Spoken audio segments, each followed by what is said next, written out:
कैसे हो आप? आशा करते हो आप सब अच्छे होंगे। मैं हूँ राधिका पाटिल और राधिका's कुक हाउस एंड लाइफस्टाइल में आप सभी का बहुत बहुत स्वागत है। काय मग झाली का तैयारी?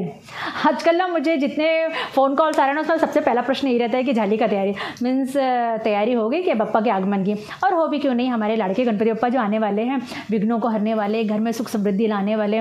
और महाराष्ट्र में तो ऐसा है कि हर घर घर में गणपति बप्पा आते ही, मतलब एक आध घर छोड़ के आपको गणपति बप्पा दिखेंगे ही। और उसकी तैयारी के लिए लोग भी उतने ही धूम धड़ाके से लग जाते हैं, चाहे फिर वो गरीब हो अमीर हो, सब अपने अपने स्तर से बप्पा के आगमन की तैयारी करते हैं, उतने ही जल्लोष से शामिल हो जाते हैं उनके स्वागत करने के लिए।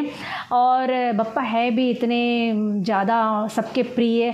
और आजकल तो कोरोना की वजह से भी बहुत लोगों ने विघ्नों को हरने के लिए बप्पा को घर में लाने का चालू किया है, घर में सुख शांति लाए। वो जो निगेटिविटी का जो माहौल बाहर पूरे वातावरण में फैल गया है वो निगेटिविटी हटे, इस वजह से भी बहुत लोगों ने घर में गणपति बप्पा को लाना चालू किया है। कोई कोई पेरेंट्स अपने बच्चों की खुशी के लिए गणपति बप्पा को घर में ला रहे हैं, क्योंकि बच्चों को भी गणपति बप्पा लाना बहुत ज़्यादा पसंद आता है। तो दैट्स वाई उनकी खुशियों के लिए भी पेरेंट्स घर में गणपति बप्पा को ला रहे हैं।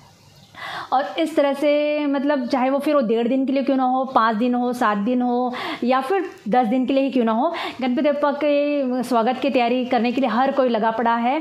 और बप्पा के आने से ना क्या होता है कि घर में ना एक अलग तरह का खुशियों का माहौल आ जाता है, एक अलग तरह का आनंद और उत्साह आ जाता है। मुझे तो लगता है कि ना ये फेस्टिवल जो है ना एक चुंबक की तरह होते हैं, मतलब जैसे चुंबक कैसे लोहे को खींचता है अपनी ओर, बस उस तरह से ये फेस्टिवल जब आते हैं तो खुशियों को अपनी ओर खींचते हैं और एक के बाद एक खुशियाँ आती जाती है।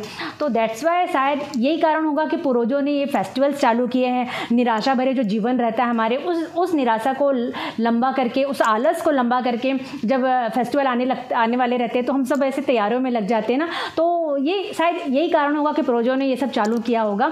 और सही बात देखा जाए तो है भी बहुत सही, इस तरह से फेस्टिवल्स मनाना हमारे जो जीवन में जो एक निराशा रहती है उसको दूर करने के लिए बहुत ही ज़्यादा ज़रूरी है ये सब करना। तो गाइस आपने टाइटल पढ़ के तो आप समझ गए होंगे कि मेरा जो टॉपिक है वो इस विषय पे ही है, टाइम मैनेजमेंट और वर्क कैसे किया जाए फेस्टिवल में। क्योंकि ये त्यौहार तो करते हैं लेकिन इसमें सबसे ज़्यादा प्रेशर हम लेडीज़ पे ही हो जाता है, क्योंकि जेंट्स भी देखा जाए तो उनके कामों में व्यस्त रहने की वजह से इस काम में बहुत कम ध्यान दे पाते हैं। तो हम लेडीज़ के ऊपर ही ज़्यादातर जवाबदारी आ जाती है। और अगर हम टाइम पे करने का सोचेंगे ना तो कुछ ना कुछ छूट जाता है, कुछ ना कुछ भूल जाते हैं, फिर दौड़ा भागी होती है उस चीज़ को, हम कुछ भूल गए वस्तु तो फिर, और हमारी टेंशन की वजह से हमारी थकान भी बहुत ज़्यादा जाती है। पहले ना जब मैं शुरू में थोड़ा मुझे ऐसा होता था, क्योंकि मुझे इतनी आदत नहीं थी, तो मैं इस तरह से टाइम पे मेरा भी ऐसा हो जाता था, दौड़ा भागी ये वो। तो उसके बाद से मैंने एक अब चालू कर लिया कि मैं टाइम मैनेजमेंट कर लेती हूँ। जब फेस्टिवल्स आने वाले रहते हैं ना तो टाइम मैनेजमेंट कर लेती हूँ, वर्क को पूरा बांट लेती हूँ, किस तरह से मुझे करना है, कब कब क्या क्या करना है। इस वजह से ना मेरा बहुत टाइम मुझे रिलैक्सेशन भी मिलता है, मेरा फेस्टिवल भी बहुत ही अधिक हंसी खुशी से और बहुत ही अधिक अच्छे तरीके से जाता है। और ये गणपति जो है हमारा एकदम मेन फेस्टिवल होता है। हमारे यहाँ गौरी भी आती है, महालक्ष्मी जो बोलते हैं, मतलब महाराष्ट्र में गणपति के 3 दिन बाद गौरी आती है, लक्ष्मी आती है, तो वो भी 3 दिनों तक रहती है, उनका खाना वगैरह ये सब रहता है। तो दैट्स वाई मेरा तो बहुत डबल काम रहता है। तो मेरा ऐसा चांस ही नहीं कि मैं कुछ चीज़ भूल जाऊँ और कुछ रह जाऊँ, क्योंकि उसके बाद में फिर वो दौड़ा भागी करने को बहुत ही अधिक हैक्टिक हो जाता है। तो इस वजह से मैंने अपना एक्सपीरियंस जो है जो मुझे आया है तो वो मैंने यहाँ आज का इस वीडियो में डालने की कोशिश की है कि बहुत सारी लेडीज़ के साथ में ऐसा होता होगा तो वो ना हो, शायद मेरे इस एक्सपीरियंस से आपको कुछ सीखने को मिल जाए। तो इसलिए गाइज मैंने ये आज का ये वीडियो लाई हूँ।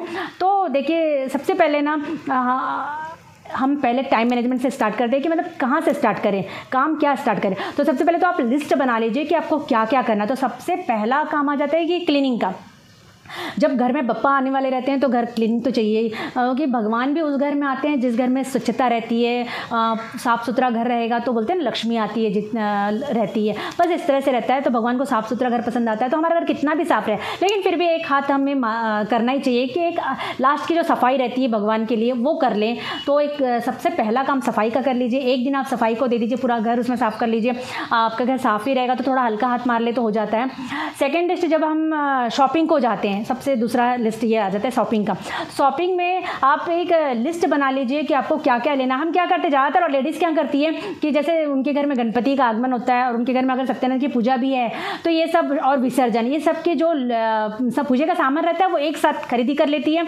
पूरे एक साथ जो एक लेना उसकी जगह 4 ले लेती है और फिर वो वैसे बांध के घर में ला के रख देती है। फिर जब टाइम पे उसमें से निकाल के देने का काम करती है। लेकिन उसमें क्या होता है ना, बहुत हैक्टिक हो जाता है और कौन सी वस्तु कभी आती कभी नहीं आती, इस तरह से हो जाता है। तो दैट्स वाई आप क्या कीजिए कि गणपति के पूजे का जो सामान है उसकी एक लिस्ट बनाइए, सत्यनारायण का पूजा अगर आपके यहाँ होता है तो उसकी एक लिस्ट अलग से बनाइए, विसर्जन जो होता है उसकी एक लिस्ट अलग से बनाइए। और ये तीनों लिस्ट लेके जाके आप जब पूजा का सामान लेने जाएंगी तो तीनों ही लिस्ट लेके जाइए। तो आप सब थोड़ा थोड़ा लेंगे, आपको ज़्यादा लेने की जरूरत नहीं, जितना लगना है रिक्वायरमेंट है बस उतना ही लीजिएगा। लेकिन उस लिस्ट के हिसाब से उसकी थैली अलग रखिए, गणपति की पूजे की थैली अलग रहेगी, सत्यनारायण की पूजे की थैली अलग रहेगी, और आपके जो विसर्जन की जो पूजा की थैली अलग है। तो जब जब जो टाइम रहेगा उस टाइम पर आप वो थैली निकाल के आप अपना काम कर सकते हो। उसमें आपको बिल्कुल हैक्टिक, बच्चों को भी अगर आप बता देंगे कि भाई ये थैली है इसको ले लो तो वो कर सकते हैं, पंडित जी के सामने रख दिए तो वो कर सकते हैं। तो मतलब आपका उतना समय बच जाता है, उतना टाइम बच जाता है। और अगर किसी के यहाँ लक्ष्मी, मेरे यहाँ तो लक्ष्मी भी रहती तो उनका भी मेरे को ओटी का सामान, उनका पूजे का सामान रहता है, तो मैं इस तरह से उनके भी पूरे सामान जो है अलग लिखती हूँ। और जब मैं मार्केट जाती हूँ तो सब चारों जो साथी अलग अलग लिस्ट को एक साथ ले लेती हूँ, अलग अलग थैली ले लेती हूँ, घर मिला के अलग अलग उस हिसाब से फिर मैं यूज़ कर लेती हूँ, तो मुझे बिल्कुल हैक्टिक नहीं होता है। अब सेकंड पॉइंट आ गया किराने का। जब हम राशन लेने जाते हैं तो हम रेगुलर मंथली जो हमारा किराना रहता है, राशन रहता है, उससे कुछ ज़्यादा लेते हैं। और कभी कभी ऐसा होता है कि ना फेस्टिवल में ये लग जाए वो लग जाए, तो इस तरह से एक्स्ट्रा भी बहुत सारा उठा लेते हैं। आजकल तो सब मॉल में से ही लेते हैं ज़्यादातर सामान, या फिर ऑनलाइन में लेते रहे समय ऐसा विचार करते हैं जो ये इसकी भी ज़रूरत पड़ सकती है, उसकी भी ज़रूरत पड़ सकती है। इस तरह से एक्स्ट्रा भी बहुत कुछ ले लेते हैं हम जिसकी हमें ज़रूरत नहीं पड़ती लास्ट तक। तो इसके लिए भी सबसे एक है ना, मेरे ख्याल में ऐसा करना चाहिए आप लोग, मतलब मैं जो करती हूँ वो मैं बता रही हूँ कि ना एक लिस्ट बना लीजिए कि आप क्या क्या बनाने वाले 10 दिन में। देखिए होता है ऐसा कि फेस्टिवल्स है तो फिर हम अच्छा खाना बनाते ही हैं। मुझे नहीं लगता कि रेगुलर का खाना कोई भोग लगाता होगा, कुछ ना कुछ तो भी रोज़ बनाने के साथ में कुछ ना कुछ मीठा बनाता ही है, कुछ ना कुछ नया चीज़ बनाता ही है। तो आप क्या बनाने वाले हैं उसकी लिस्ट एक अलग से तैयार करके रख लीजिए कि आज के दिन पहला दिन क्या बनाना, दूसरे दिन आपको क्या भोग बनाना है, तीसरे दिन आपके जितने दिन के आपके गणपति है उतने दिन भोग तो शायद सबके घर में लगता ही है। तो उस दिन में क्या क्या खाना बनाना है, क्या क्या करना, क्या सब्जी बनाने वाली, क्या किराना बनाना, जो भी बनाने वाली है वो लिस्ट अगर आप बना के रख देंगी तो उसके हिसाब से अगर आप किराना लेंगे तो फिर वो आपको बहुत ही ज़्यादा इजी भी पड़ेगा और आपका बहुत ज़्यादा पैसा जो मनी सेवर भी हो जाएगा। एक्स्ट्रा जो आप ज़बरदस्ती का जो लेने का चाहेंगी वो लेने से आप बच सकती हैं। तो आई थिंक सो थोड़ा सा एक आध मेनू एक्स्ट्रा कर दीजिए कि बाबा ये नहीं तो ये बना ले, लेकिन इस तरह से मेनू डिसाइड करके लेंगे ना तो उस मेनू के हिसाब से आप किराना लेंगे, उस मेनू के हिसाब से आप कुछ जो वस्तु लेना वो लेंगी। तो इस वजह से आपके एक्स्ट्रा वस्तु आपके घर में बेवजह नहीं आएगी, क्योंकि थोड़े दिनों बाद फिर दिवाली भी रहता है, तो दिवाली के लिए भी हम शॉपिंग करते ही हैं। तो दैट्स वाई मुझे मतलब इस तरह से आप एक्स्ट्रा शॉपिंग करने से बच सकती हैं। तो आप एक लिस्ट बना के रख लीजिएगा 10 दिन के खाने का। मैं भी अपना पूरा लिस्ट तैयार करके रखी, मैं आपको आगे चल के बताऊँगी वैसे। तो ये हमारी सेकंड पॉइंट हो गई कि किराने की बचत हम इस तरह से कर सकते हैं, आपका मनी सेवर भी हो सकता है ये चीज़ करने के बाद में। तीसरी बात हो गई, जब हम वेजिटेबल्स लेने जाते हैं तो वेजिटेबल्स भी देखिए दौड़ा भागी में ज़्यादा बार बार आप वेजिटेबल्स लेने नहीं जा सकती, तो फ्रिज में तो आप रख सकते हो 3, 4, 5 दिन के लिए, तो वेजिटेबल आराम से रहती है। तो आप एक लिस्ट बना दीजिए आपको क्या क्या सब्जी बनानी है। रेगुलर रोज़ तो आप लोग जो मन में आता है वैसे सोच के बनाते हो, लेकिन फेस्टिवल के समय में एक ऐसा करना चाहिए कि एक लिस्ट बना लो आप कि आपको पहले दिन आज आपको सुबह क्या बनाना है, शाम को क्या बनाना है, अगर आपके यहाँ गेस्ट आने वाले रहते हैं तो उनके लिए आपको क्या बनाना है। तो इस तरह से एक लिस्ट बना लो पहले से। टाइम पे आप सोचोगे कि आज ये सब्जी बना लेते हैं, आज वो सब्जी बना, तो बहुत अजीब से हैक्टिक होता है, वो दिमाग को भी बहुत प्रेशराइज कर देता है। साथ में अगर मेहमान आने वाले रहेंगे तो उनके सामने भी एक अजीब सा माहौल क्रिएट कर देता है। तो दैट्स वाई आप पहले से डिसाइड करके रखेंगे ना और उस हिसाब से वेजिटेबल्स लेके आएंगी तो आपको बहुत ही ज़्यादा बेनिफिशियल भी होगा, आपका मनी सेवर भी होगा, टाइम सेवर भी होगा। तो मैं तो पूरा ऐसा 10 दिन का मैंने भी अपना लिस्ट बना के रखा है कि मुझे आज क्या सब्जी बनाना है, कल क्या बनाना है, परसों क्या बनाना है। मेरे पूरे 10 दिन के भोग अलग अलग रहते हैं, तो वो मैं तो आगे आपको चल के दिखाते रहूँगे। तो ये और फेस्टिवल्स में ना थोड़े से खाना अच्छा बनाना ही चाहिए। अब भले कितना भी हम बोलते हैं कि भगवान नहीं कहता है कि ये बनाओ वो बनाओ, भगवान को सादी रोटी सब्जी सूखी सब्जी भी दे दो तो खुशी से खाएगा, ये हमारे कहने की बात है। हाँ हम कहते हैं भगवान नहीं कहता है, लेकिन वो भोग भगवान भी नहीं खाता है, भोग लास्ट में हम ही खाते हैं। लेकिन उस मिठास से, उस अच्छे खाने से घर में एक अलग टाइप की खुशियों का माहौल आ जाता है, बच्चों को अच्छा लगता है। बच्चे भी इस वजह से ना उस फेस्टिवल की राह देखते हैं कि चलो अच्छा खाना खाने को मिलेगा, मोदक खाने को मिलेगा, मिठाई खाने को मिलेगा। रेगुलर में तो हम कुछ ना कुछ बहाना करते, डाइट का बहाना कर लेते हैं या फिर नहीं ज़्यादा ऑयली नहीं खाना ज़्यादा, लेकिन ये जो फेस्टिवल के जो टाइम रहते हैं 2, 3, 4 दिन जो आपके है उसमें आप अपने डाइट को थोड़ा साइड कर लीजिए और अपने घर में थोड़ा खुशियों का माहौल लाइए, थोड़ा मिठास रखिए।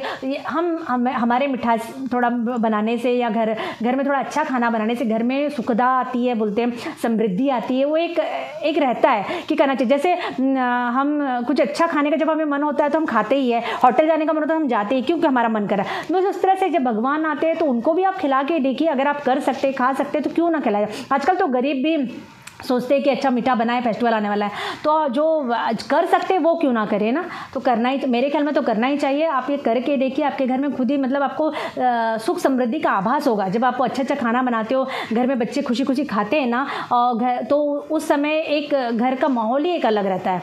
तो ये तो करना ही चाहिए। तो इसके लिए आप एक लिस्ट बनाइए और उस हिसाब से ही सब्जियां लाइए, तो जिससे आपके पैसों की बचत भी होगी और घर में भी आपका एक हेक्टिकपना भी निकल जाएगा।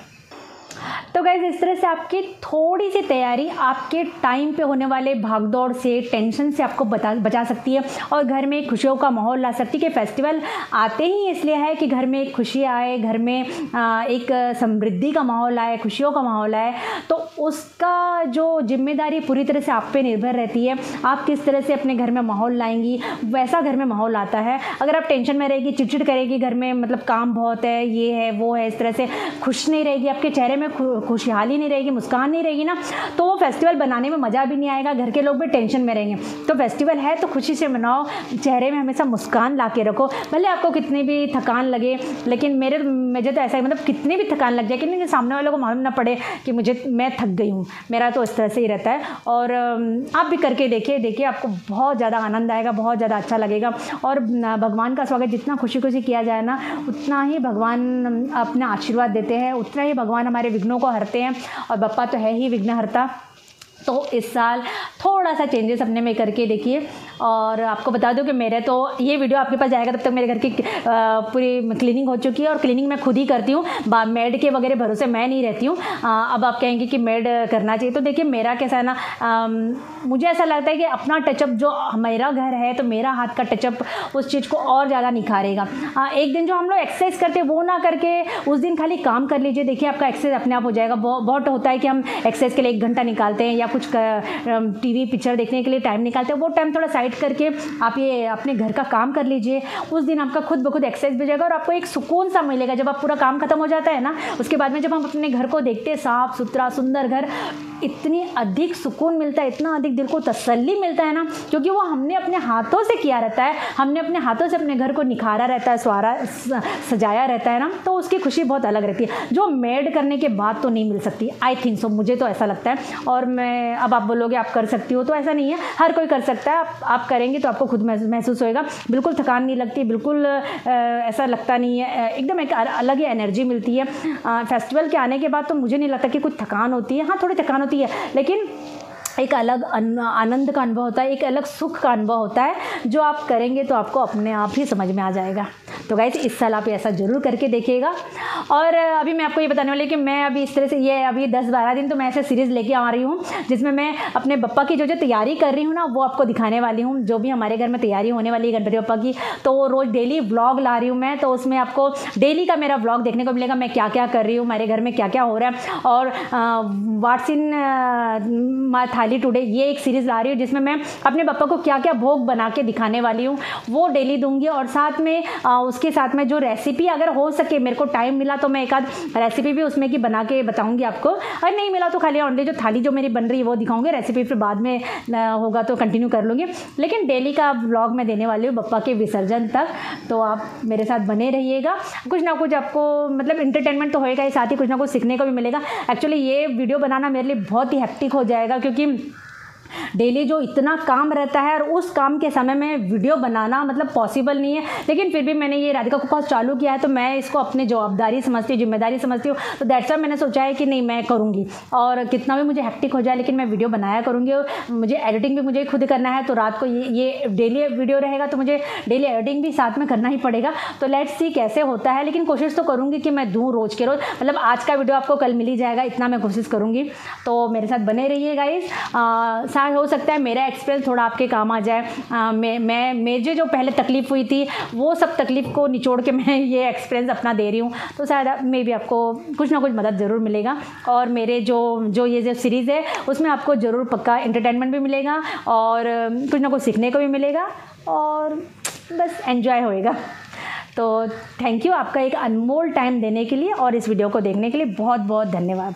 अगर आपको वीडियो पसंद आया तो लाइक ज़रूर कर दीजिएगा और चैनल को सब्सक्राइब ना किया है तो सब्सक्राइब कर दीजिएगा। इस थोड़े ही समय में हम 1K तक टच होने वाले हैं, तो मदद कीजिए, साथ आइए। Bye bye. गणपति बप्पा मोरया।